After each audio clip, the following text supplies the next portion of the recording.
It's just as Jesus did it for 40 days, we're doing a 40-day fast for Bitcoin Jesus. I think there's a lot that we can do with that to bring recognition to Roger's case.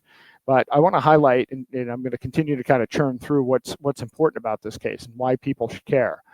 People should care because Roger has changed the world. He's already changed the world. He's young. He's only 45, but from his Bitcoin efforts and being the first investor in the ecosystem and spreading it to people early, to his humanitarian efforts, he's really fought through peace through voluntary exchange. That's been his approach, and so he's a believer in voluntarism, and is rooted in one idea, which is that voluntary human interaction without coercion. It's a very simple concept, and it's surprising how threatened many people seem to be about this idea of people living their own lives free and engaging in voluntary actions with consent. And so he's spent his entire life advancing this. I mean, even kind of before Bitcoin, and he not only did he fund Bitcoin startups, he's aided disaster victims, he's defended people targeted by the state. He actually was the original donor to the Brownstone Institute.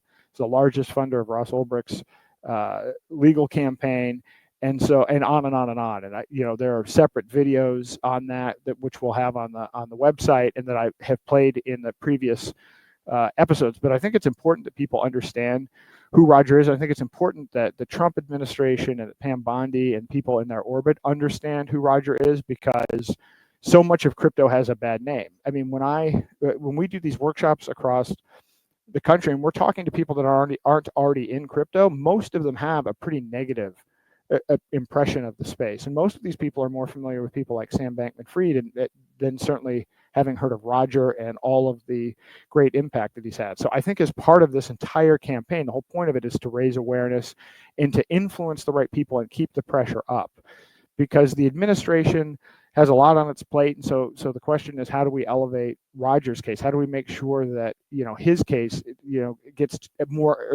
attention or gets to the top of the pile before the administration runs out of political capital? So the summary here is, the charges are he's facing 8 counts, criminal counts, and none of which, by the way, would have even existed at all if he was not a high-profile freedom advocate. No one else has been charged with anything like this, and certainly not to any degree like this. This is pure lawfare. It's very clear, particularly when you read all of the documents. They're claiming he failed to report 131,000 Bitcoin during his expatriation. They're charging with mail fraud, tax evasion, and filing for tax returns. But to give you a sense of how absurd this is, the mail fraud is, okay, if you sent a tax return in the mail with inaccurate information or incorrect information, then they'll claim that that's fraud, and you get, I can't even remember for this one, if it's 20 years each or 30 years each.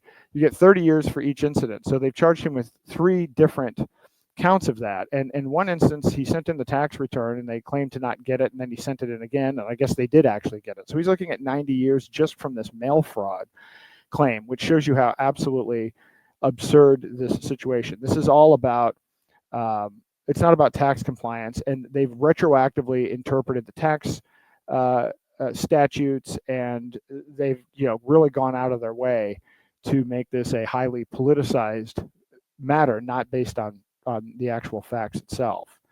So here's what's really happening. This isn't about taxes. It's about crushing alternatives to state control.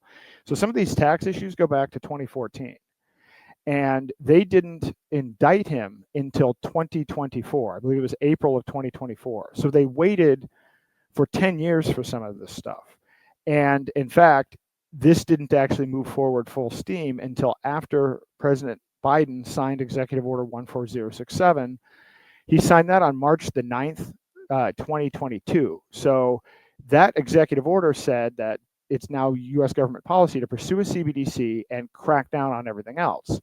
Well, if you're cracking down on everything else, Roger's going to be at the top of the list. I know from when I interviewed Steven Nerioff, who is the guy who was involved in Ethereum, he was arrested by like 9 or 12 FBI agents and cuffed and put in the back of a van, and was given 2 pages of names and said, if you don't give us information that leads to convictions on one or more of these, that we're going to, you'll never see your kids again. Well, Roger was one of the names on that list.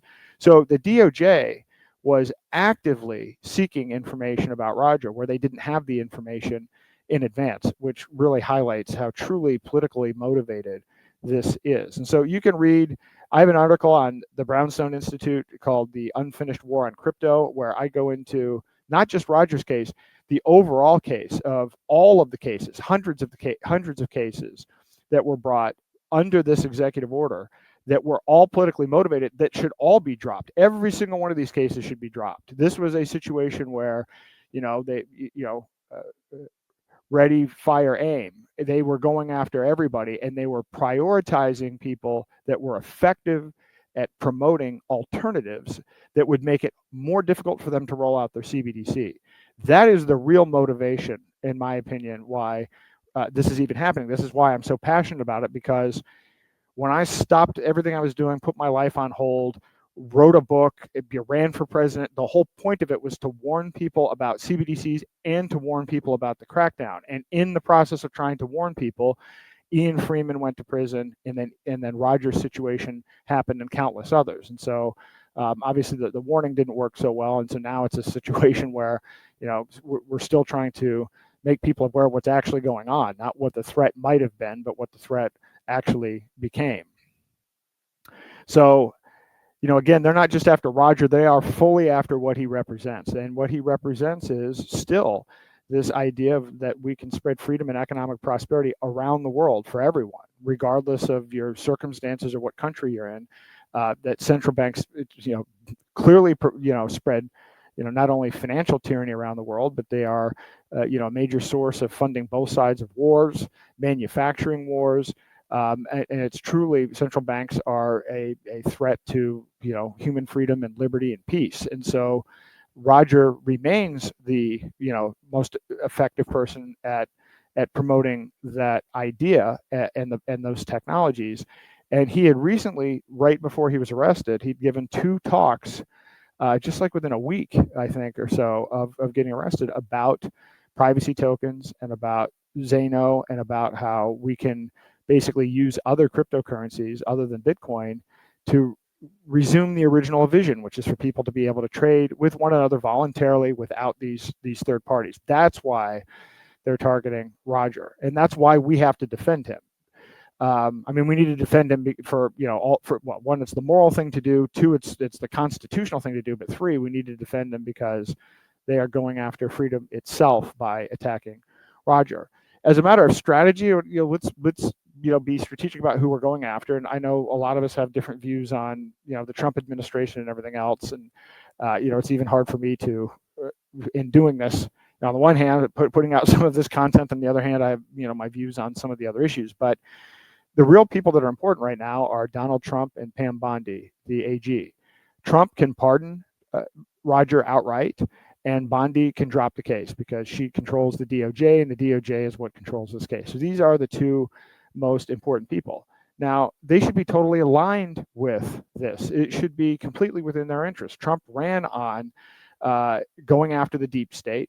Trump has no certainly love for the IRS himself. He's been targeted by the IRS. He's been targeted by lawfare. In fact, the lawfare that Roger's experienced is very similar in nature to the lawfare Trump experienced, in terms of attorney-client privilege being breached, in terms of manufactured cases that are completely politically motivated. So Trump ran on ending this and on stopping this. And so the parallels are very strong. And so, on the one hand, you should think it should be a no-brainer, but nevertheless, this process is still ongoing. And so Pam Bondi, again, is the other person to deal with it. Right, realistically, yes, they have a lot on their plate, right? Pam Bondi has Epstein files. She has all the other stuff that she's dealing with immigration and all of the other things that are on her plate. But I do think it's critical for her to get to this issue because, Trump has made a big push for the U.S. becoming the leader in cryptocurrency, and the U.S.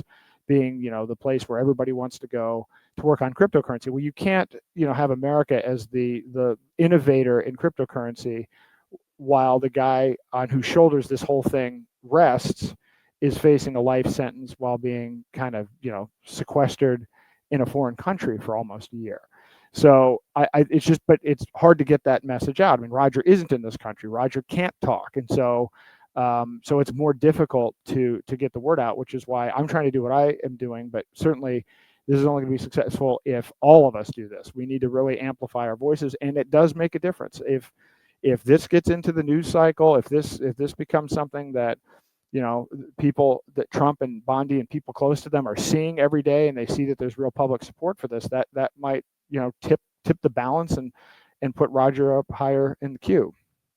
So what is the media strategy? So the strategy is, we need to try to control the narrative. We need to try to break the silence. There hasn't been, I can't remember the last time I saw an interview with Roger or anything kind of coming out of the official Free Roger campaign, and I'm sure there are reasons for that, but it's important to keep the pressure up, because who knows? You don't know what's going to happen politically. I mean, something could happen. Pam Bondi could leave. Whatever's going on behind the scenes, I have no idea what it is, but presumably at some point he's going to be negotiating. If they have a hearing coming up on May the 12th, I would hope at least that something's going on, that people are trying to negotiate something. But I've found in these situations it's good if you can keep up some amount of public pressure to keep this in the forefront of the people in the administration, because the administration can change. And so I think the 40-day fast is a great way to do that, because there are certain milestones in the fast. I expect to be doing podcasts on this. I mean, I already know I have several that are interested in doing it and kind of lining it up, where I can speak not only to their audience, but try to get their audience to participate in this and to share content and to participate in the fast. But then, as we get closer to day 40, it becomes more of a, potent, PR. I think once day 21, for instance, when you tie, Gandhi's fast record, then that's something where maybe that's more newsworthy, and a larger podcast that maybe is closer to Trump's orbit might be interested in having. So I'm going to be working on that kind of strategically from a timing perspective.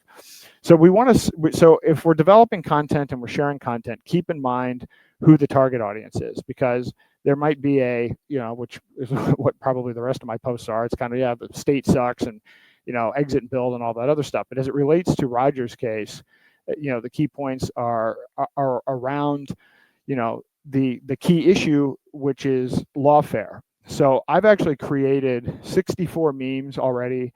I have them scheduled to go out over 2 per day over the next 32 days. And so you'll see those popping out. You can see some of them here on the screen. And so a lot of these memes you can see are focusing on a lot, really the aspects of lawfare. So it's, themes like end the crypto witch hunt. It's other elements that are talking about the absurdity of the lawfare itself. So it is lawfare. We know why it's happening. It's happening because of Biden, not Trump, which is an important point to make. This is something that was done under Biden's DOJ, not the current DOJ, but the DOJ has the power and should address it right away. But we need to highlight what Biden's DOJ actually did. And I want to repeat what some of the key points are. First of all, the indictment should have never happened. They went to the grand jury with incomplete information at best, or false information at worst, but they basically failed to disclose the communications that they had between Roger and his lawyers and accountants, showing that Roger was trying to comply with the tax code. And there are a lot of experts and financial people involved, and a lot of going back and forth. And you see in black and white in these communications that Roger was trying to comply with the law. And so had the grand jury seen this information, it's very likely there never would have been an indictment to begin with. Nevertheless, there was an indictment, and here we are. But even prior to that, in this case, the IRS sent armed agents to Roger's business and to his lawyer's office. They raided his attorney-client. They broke his attorney-client privilege and actually raided his documents, which is something that is sacred to everyone. So this isn't a crypto issue, and even lawfare aside, if this precedent is allowed to stand, if you're allowed to go in now and have the IRS or some other branch of the government breach your attorney-client privilege, then that means that we basically can't rely on the system at all. And if Roger, as is shown in these communications, was actually complying with and getting advice from, and even taking a conservative view of what the counsel was that he was given.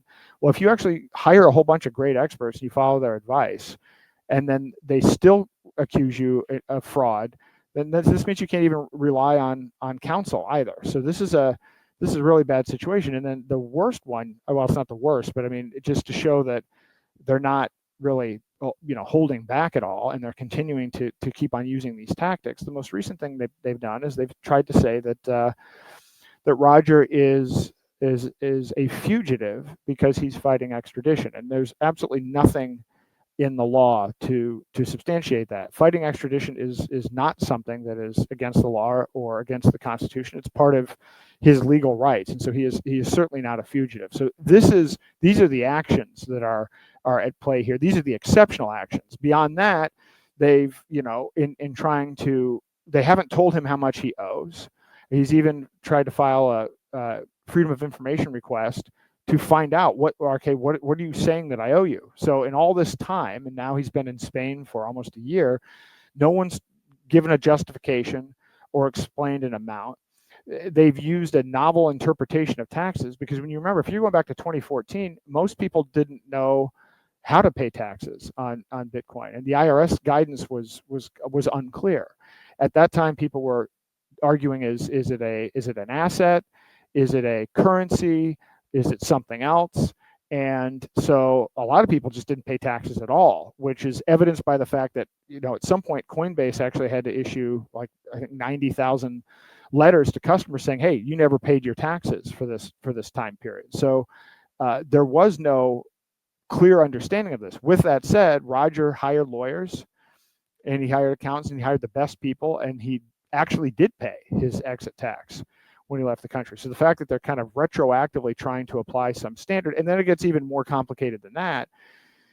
Roger had so many Bitcoin that if he were to have sold them all, it would have been more than the entire volume of the entire market at the day he would have sold it. I mean, arguably, it would have crashed the market to zero, because at this time in 2014, Mt. Gox, which was the largest exchange, was hacked and collapsed. And so there was very little volume. There was very little opportunity to even move that amount of Bitcoin. So the whole thing, when you actually look at the guidelines of how you're supposed to compute what the value of these things are, I suspect in the end of this, Roger's owed a refund.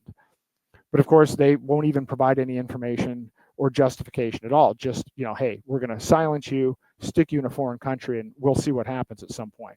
So I'm going to be putting out a lot of memes around these themes, around the lawfare itself, in terms of, not only why they're doing it, in terms of, Biden's executive order, but also some of the individual elements, because these elements affect everyone.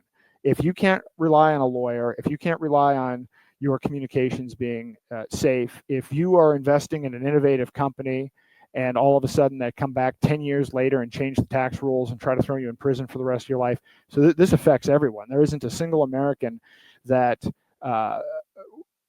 won't be negatively impacted if this case is allowed to continue with Roger. And so we want to hammer home those points, because this isn't just stuck in these, like crypto, and they're trying to kind of move it around. So the campaign timing here is we're on day 9. So there is momentum building. There have been a lot of people that have reached out. There are other people that want to support and help promote the information and promote the fast. But I think the milestones are, probably after day 10, I'll start doing some interviews on podcasts. And then day 14 is another big milestone in fasting, which I'll get to later. I mean, there are some key dates in fasting. So, I want to kind of tie in the significance of fasting itself and educate around fasting and tie that in as well. But then I think day 21 is really the next huge event. I think this is an opportunity. I'd like to try to get a big podcast lined up for that. I've been on a lot of podcasts. I mean, last year I was on everything from Alex Jones to Health Ranger to, I don't know, I think I did over 50 podcasts. I actually have to go through and get my whole list together. And so I think that day 21, because of the tie to that being Gandhi's record and everything else, is an opportunity to really put this out there and get this front and center, and to try to get it in front of a MAGA audience in terms of why this is important. And then day 40, as I said, it coincides with the conference in Amsterdam. So again, I don't know how that's going to work, but again, I'm sure I'll be able to. My part of it's only 20 minutes, so I'm sure I'll be able to sit down and give a semi-lucid presentation at that time. So now, hopefully, maybe all this goes away, and maybe we hear tomorrow that Roger's free. But I think I like the idea that throughout this campaign, which is going on for a long period of time, that we're able to build momentum and that we have specific milestones tied into it. So how can you help? So and I want to check on this. This may not be live yet, so bear with me a second.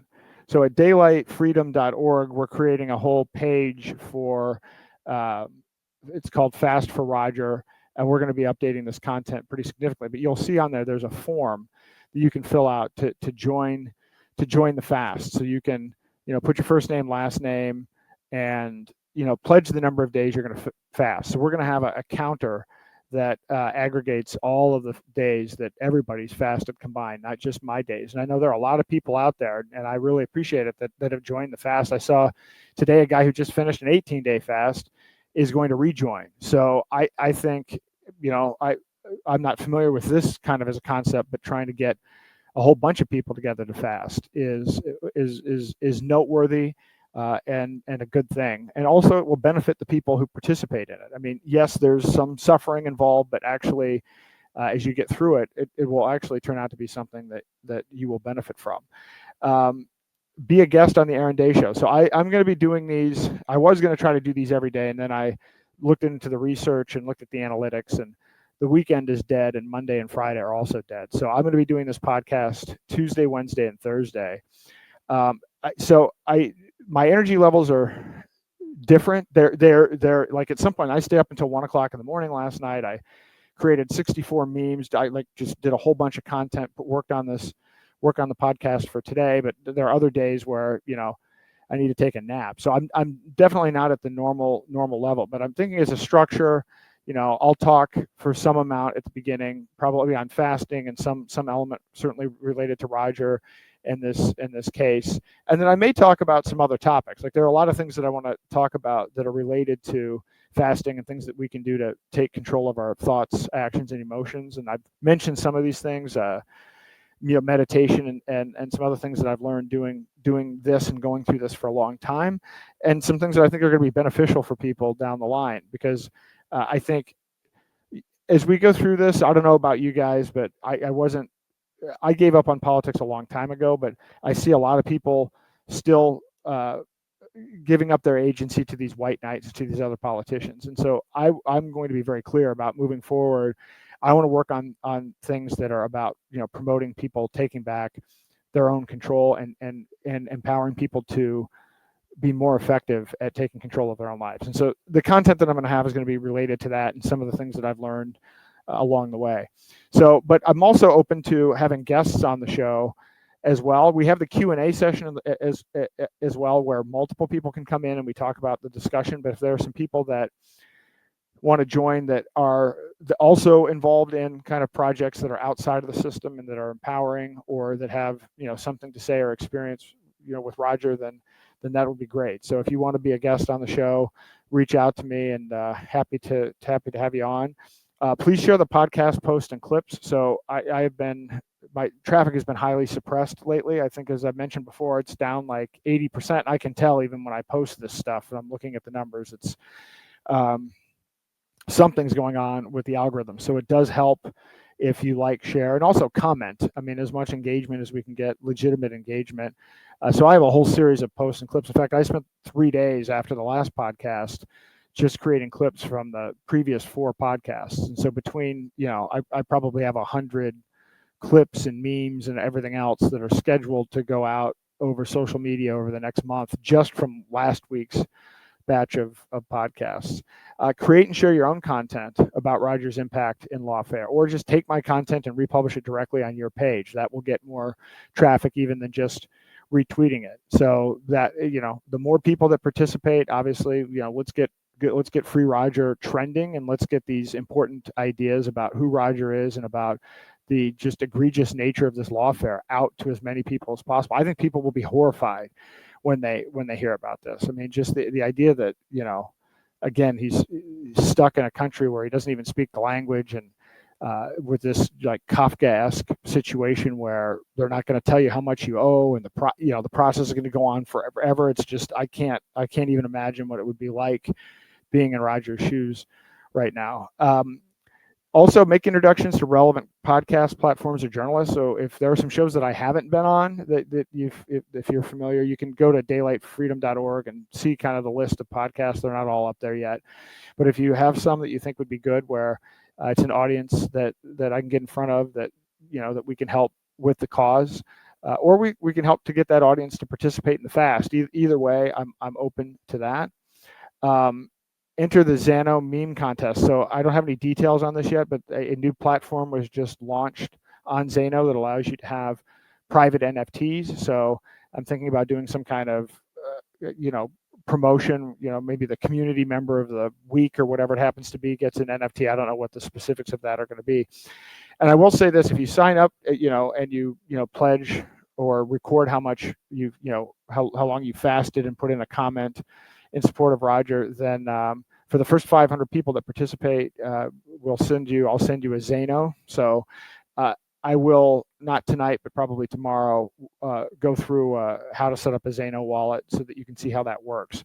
But the point of this is, I want to not only raise awareness about Roger's case and do everything that we can to help there, but to also reverse the chilling effect, because the motivation for this was to stop Roger from being effective at promoting voluntary solutions, and most specifically voluntary solutions to central bank digital currencies. And so one of the things Roger was just beginning to promote was Zano, which is a very powerful technology that you probably heard me talk about a lot. So one of the things that we can do is let's reverse this chilling effect, and let's take this legal action against Roger as a way to actually amplify this technology that can help people all over the world engage in commerce and trade with privacy, without having to worry about government intervention or surveillance, which is what you have now today with Bitcoin and Ethereum. So I'm going to be talking a lot about Zano and doing things to actually get people to start using Zano, because that's another great way to kind of help this entire cause. And you can donate to and support the campaign. I mean, this isn't a big deal. I haven't raised money before. Daylight Freedom Foundation is a 501c3.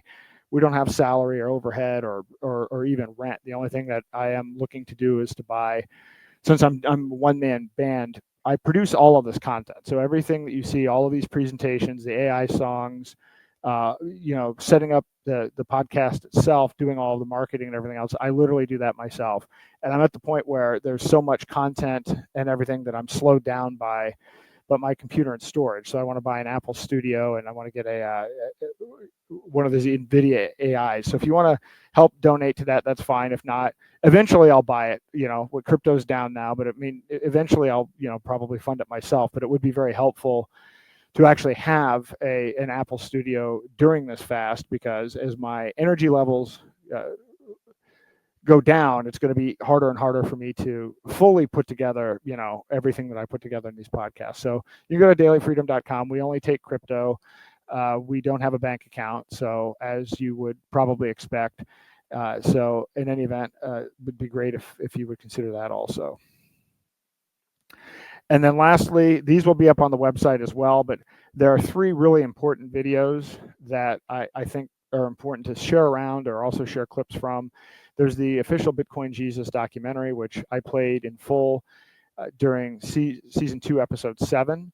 But I'll have a link for it as well on the Fast for Roger page on Daylight. Great video. I mean, nobody speaks better about Roger, about his situation, than Roger himself. And so that video is a phenomenal one. There's another video on his humanitarian impact. And so a number of people are interviewed that talk about how Roger has saved their lives or saved their community. And I think it's important for people to know that and to share it. I mean, honestly, Roger never talked about this because he's kind of a quiet behind the scenes guy, not doing these things for notoriety. But now that he's in the situation that he's in, it's probably helpful. It would be helpful if people in the Trump administration, and if Trump and Pam Bondi and others realize that this is a guy that's actually built this industry, and doing so in a way that's trying to promote freedom, and that he's helped people with his generosity all over the world. And then lastly, there's kind of a visual tribute compilation that I put together last week of just a number of leaders in the liberty space, like Jeffrey Tucker and John Bush and Sterling Lujan and Sal the Agorist, talking about how, and Joel Valenzuela talking about how Roger has influenced them or impacted them or helped them along the way. And so I just think it's good to get this information out.